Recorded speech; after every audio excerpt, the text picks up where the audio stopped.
week in the Wolfeld-Gosk household. Back prevailing, previewing Lakers-Rockets Game 3. Houston's going to need a much better version of Russell Westbrook tonight. They have to, than the one that we've seen the last couple of games. I mean, let's see if the Rockets have any plans of taking control of this series, and that's assuming James Harden is James Harden. Wilds, your guy Russ, just 2 of 12 from deep in games 1 and 2. And with that, we welcome back in Chris Broussard. Broussard, let me start with you. Who needs to have a bigger Game 3 for the Rockets to win? Is it James Harden or Russell Westbrook? Well, look, the Rockets are facing a superior opponent. It's as simple as that. So they're going to need both of their stars to be at the top of their game. But if you ask me to pick one, it's obviously Russell Westbrook. Russell Westbrook is the guy. He's the X factor. He's the guy that makes Houston so different and so difficult to deal with. When LeBron James raved about the Rockets' speed after Game 1, he was essentially talking about Russell Westbrook. If you take Westbrook off of that court, the Rockets aren't exceptionally speedy. They aren't exceptionally fast. They don't even play that fast without Westbrook. They shoot fast, but they don't necessarily get up and down the floor without him. When he is playing at breakneck speed and attacking the defense, that's what keeps the opponent off balance on both sides of the ball because of his aggressiveness. And what he's got to do, Jenna, is forsake that three-pointer that I'm sure the Lakers are going to beg him to take tonight. In the regular season, he played the Lakers twice. He was great, 38 points a game, 50% shooting. They split those games. He only took 2 3-pointers. In these first 2 games in the playoffs, he's taken 12 3-pointers. So Russell Westbrook has got to make the adjustment, be aggressive, and of course, when he gets in the paint, he's got to make better decisions. But yeah, he's got to stop settling for that 3 ball and be in attack mode. That'll get the Lakers off balance. Nick? Listen, I think one of the reasons I love Russell Westbrook so much is because he reminds me of my son. Seems incredibly good-natured, has a great heart, works very hard, and is just at times, and sometimes the worst possible times, a total knucklehead. And it's like, you got to be kidding me, man. And that is Russ in the postseason. I mean, Russ, the answer is Russ. LeBron's going to be excellent tonight. Mark it down. LeBron's going to have a monster game. It's the swing game of the series. He's going to be great. So Harden has to match him. So then it's about, okay, can Russ neutralize what Anthony Davis produces? Russ, his last good playoff game was Game 3 of the first round last year. I'll give you a more jarring number. In his last 25 playoff games, that brings us all the way back to the OKC Golden State 3-1 series when KD was still there. From that moment until now, he has shot above 50% one time. In the playoffs, man, Russ can't help himself.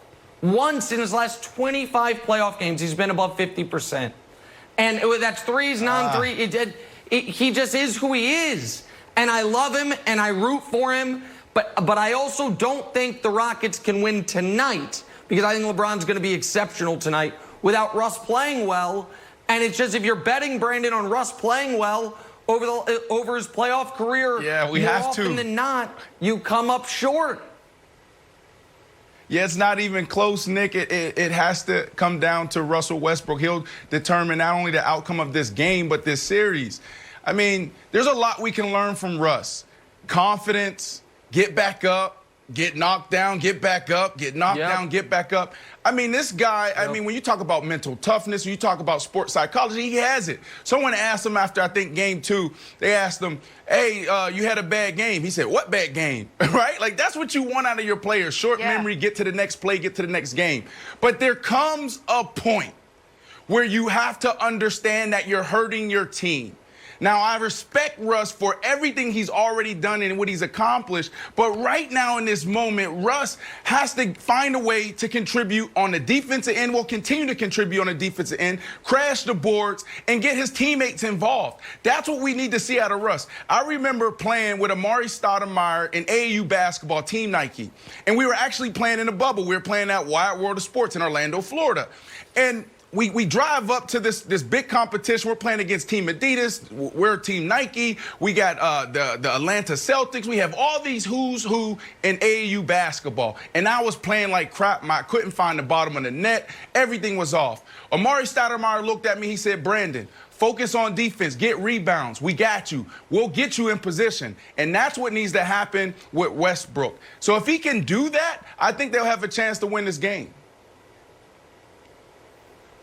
I'm gonna go the other way, Broussard. Bombs away, everybody. Light it up, Westbrook. You gotta let it go. There's one way they can win. It's by hitting 63s, and Westbrook's got to hit them. And I know he hasn't been great. I know he's career 30% free throw shooter. He's been 3 for 18. I don't care. You got to shoot. You miss every shot you don't take. Now, I do think if I'm going to eliminate one thing, I'm going to eliminate these Daryl things that Daryl Morey hates, these terrible mid-range elbow jumpers that he loves. Get rid of those. Attack the basket. If it's there, get a layup. Don't worry about LeBron smacking your ball like a volleyball.